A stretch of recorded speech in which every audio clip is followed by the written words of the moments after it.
गुंडगिरी मुक्त, आधुनिक आणि रोजगारयुक्त धुळेची हमी, अनिल अण्णा गोटे यांचे महाविकास आघाडीच्या जाहीर सभेत नागरिकांना आश्वासन। धुळे मौलवीगंज चौकात महाविकास आघाडीचे शिवसेना उमेदवार आणि माजी आमदार अनिल अण्णा गोटे यांनी आयोजित जाहीर सभेत धुळे शहराच्या सर्वांगीण विकासासाठी महत्त्वाकांक्षी योजना सादर केल्या। शहरातील गुन्हेगारी नष्ट करून गुंडगिरी मुक्त धुळे, प्रत्येक झोपडपट्टीधारकाला घराचा हक्क, आधुनिक रस्ते आणि उद्योग विकासाचे आश्वासन त्यांनी यावेळी दिले। गोटे यांनी धुळ्याच्या जनतेला सुरक्षितता आणि स्थैर्य प्रदान करण्यासाठी गुंडगिरी मुक्त धुळे करण्याचा निर्धार व्यक्त केला आहे। या उद्दिष्टासाठी विशेष पथके नेमून गुन्हेगारीचे उच्चाटन करण्याची योजना आखली आहे। नागरिकांसाठी घराचा हक्क सुनिश्चित करण्यासाठी गोटे यांनी प्रत्येक झोपडपट्टीधारकास त्यांच्या जागेवरच मालकीचे घर देण्याचे वचन दिले, जेणेकरून गरीब नागरिकांना स्थिर आणि सन्मानित जीवन मिळेल। शहराच्या विकासाच्या दृष्टीने आधुनिकीकरण हे एक महत्त्वाचे पाऊल ठरले आहे। गोटे यांनी शहरात दर्जेदार, खड्डेमुक्त रस्ते निर्माण करण्याबरोबरच सफारी गार्डन सारख्या प्रकल्पांतून रोजगाराच्या संधी वाढवण्याचे आश्वासन दिले। उद्योग विकासात textile park, dry port, logistic park, बौद्ध स्तूप आणि एकलव्य स्मारकाचे महत्त्वाकांक्षी प्रकल्प यांचा समावेश करण्यात येईल। या प्रकल्पांमुळे धुळे शहराच्या आर्थिक प्रगतीला चालना मिळण्याची अपेक्षा आहे। महानगरपालिकेत भ्रष्टाचारमुक्तीसाठी स्वतंत्र चौकशी यंत्रणा निर्माण करून धुळे महानगरपालिकेतील गैरव्यवहारांचा पर्दाफाश केला जाईल, असा निर्धार गोटे यांनी व्यक्त केला आहे।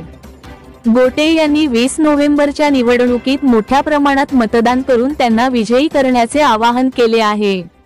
यावेळी व्यासपीठावर महाविकास आघाडीचे उमेदवार अनिल गोटे, खासदार डॉक्टर शोभा बच्छाव, माजी आमदार प्राचार्य शरद पाटील, काँग्रेस ज्येष्ठ नेते हाजी साबीर शेख, शिवसेना जिल्हाप्रमुख अतुल सोनवणे, माजी नगरसेवक नरेंद्र परदेशी, हेमंत मदाणे, सुनील महाले, ललित माळी, पंकज गोरे, डॉक्टर अनिल पाटील, डॉक्टर संदीप पाटील, मसूद भाई, शब्बीर शाह, जावेद अंसारी आदी मान्यवर उपस्थित होते।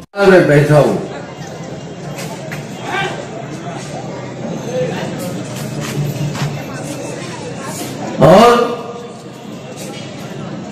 मैं यहाँ से स्टेज से देख रहा हूँ जहां तक हमारी आंखें पहुंची है, इसी बड़ी तादाद में आप लोग आए हैं।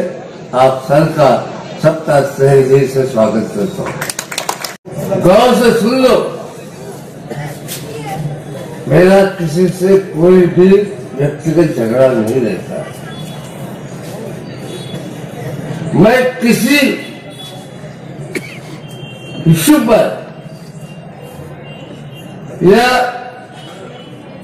सार्वजनिक तौर पर जो मुद्दे उठते हैं, इसी के लिए मैं झगड़ता हूं। और मैंने कभी से दुश्मन नहीं लिए। किसी आदमी ने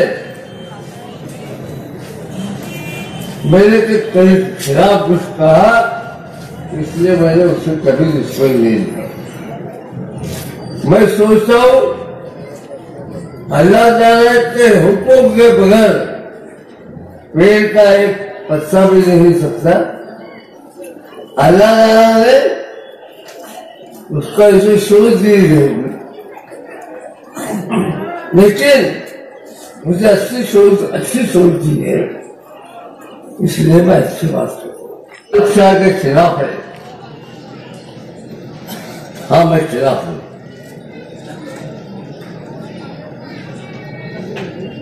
और इसलिए खिलाफ हूं कि उन्होंने वक्त बोलती हमारे आपके मजहब की बच्चे से लेकर जमीन अपने मां के नाम पर करने का ये गलत काम किया, इसलिए मैंने उसके साथ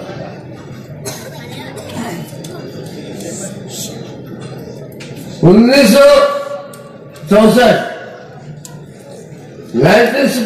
में जब ये जमीन काजी साहब की थी, या सुनो गौर से, काजी साहब की थी, तब उसमें पहली बार महाराष्ट्र में टाउन प्लानिंग एक्ट लगा और उस टाउन प्लानिंग एक्ट के तहत ये जमीन, अभी कान खोलकर सुनो, ये जमीन 4 रुपए के गरीब से गरीब आदमी के वसाहत के लिए रखी है। किसके लिए रखी है?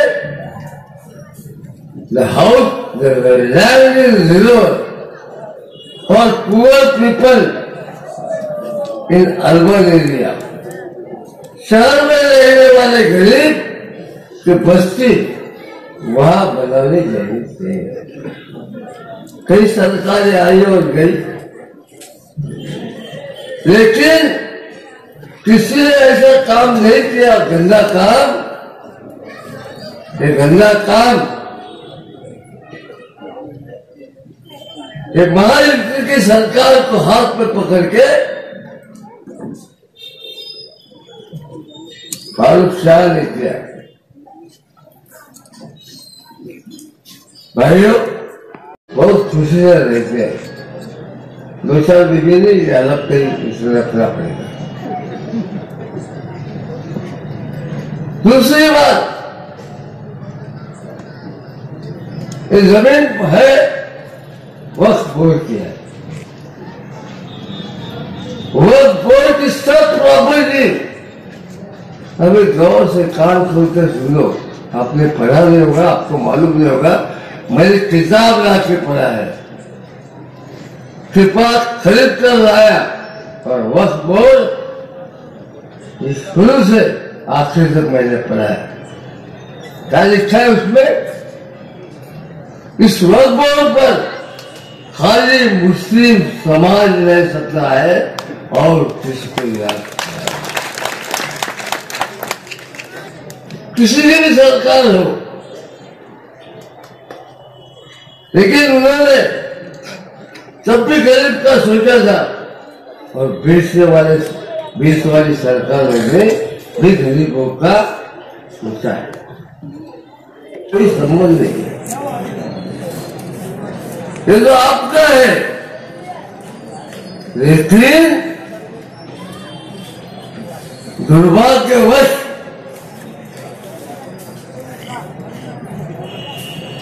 मैं अदालतों को हाजिर नाजिर रखकर कहता हूं, कोई मर्द नहीं निकला एक बार चप्पल वाले के सिवाय कि जिसने इसको विरोध किया। और जब मेरे पास ये मामला आया तो मैंने कहा मैं उसके खिलाफ करा देता हूं। मैं नहीं डरता किसी बात को।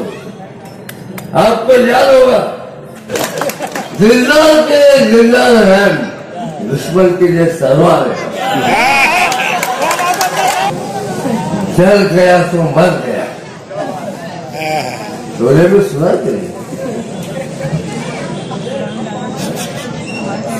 अरे जो आदमी अपने मदद की, अपने धर्म की, गरीबों की जमीन छीन के खाता है, तो उसको आप इंसान कहोगे?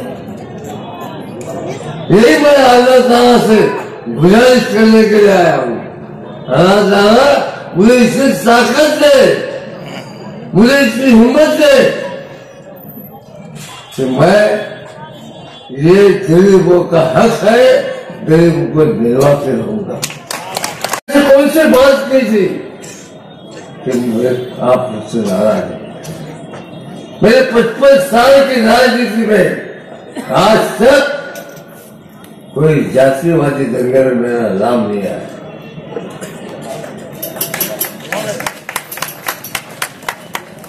मैं और कहता हूं आपको, पावर लूट के लिए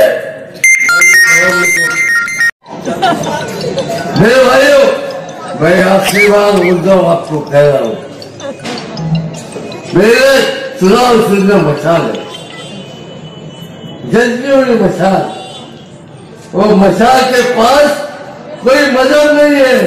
हिंदू को अलग भगवा प्रकाश दीजिए, लाइट दीजिए, और मुसलमान को हरा है, सबका एक ही लाइट है।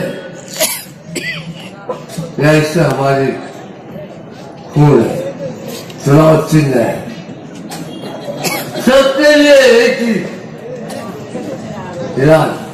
और मेरे जिंदगी का उसूल जो मैंने आपको कई बार समझाया, आज वापस समझाता हूं। ना मुंह छुपा के जियो, ना सर झुका के जियो, ना मुंह छुपा के जियो, ना सर झुका के जियो, सितमगर की नजर से मिला के जियो, सितमगर की नजर से मिला के जियो। एक रात कम तो कम सही, लेकिन जिंदगी की मसाले क्या